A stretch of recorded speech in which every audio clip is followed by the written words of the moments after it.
Ikiwa unasema nataka kubatizwa, Mungu akubariki sana. Maelfu ya watu watabatizwa, ubatizo wa kweli wa maji mengi, ubatizo usio na propaganda. Yesu alibatizwa, nasi tunabatizwa tupate ondoleo la dhambi. Karibu sana baba. Mungu akubariki.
Banco,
Yesu anaita.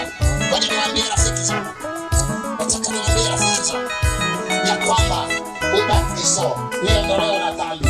Ukibatizwa unajiandaa kwa ajili ya uzima wa milele. Hawa ni wachache, lakini wako zaidi ya 400, zaidi ya 100 wanajitoa na wito kwa Yesu. Hebu mpishe na kuja kwa Yesu. Mungu akubariki sana. Mpishe na kuja kwa Yesu. Mpishe na kuja kwa Yesu.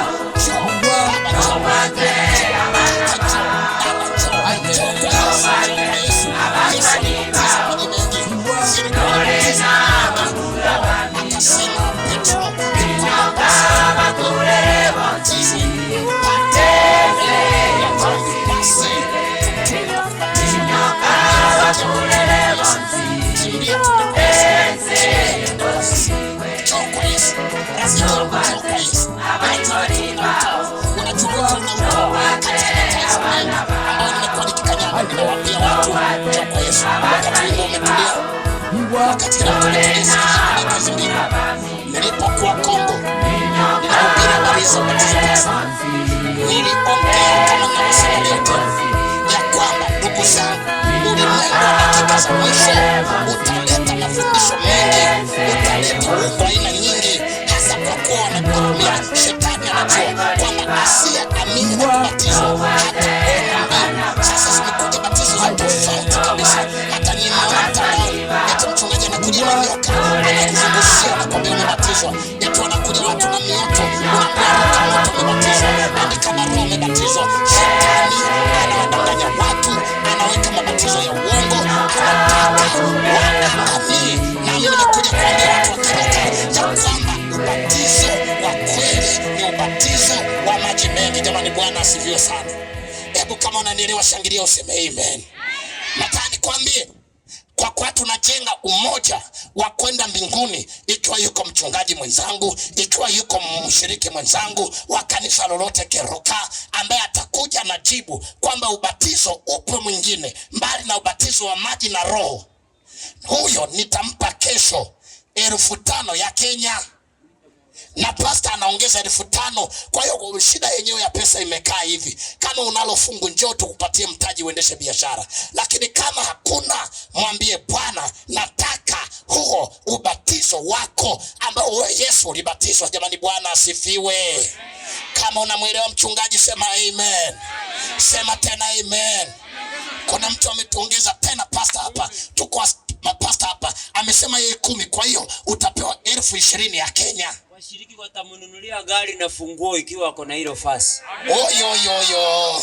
Na kama utatafuta kwenye Biblia nzima ukakosa ubatizo wa maji machache, na nikwambie anayebatizwa ni mtu anayeamini, sio mtoto. Anayebatizwa ni maji mengi na sio machache. Na kama una hilo fungu na kiongozi wako wa dini analo, come and pick the car with the fresh key. Come and pick 20,000 of Tanzanian shillings. Utakuwa umefanikiwa sana.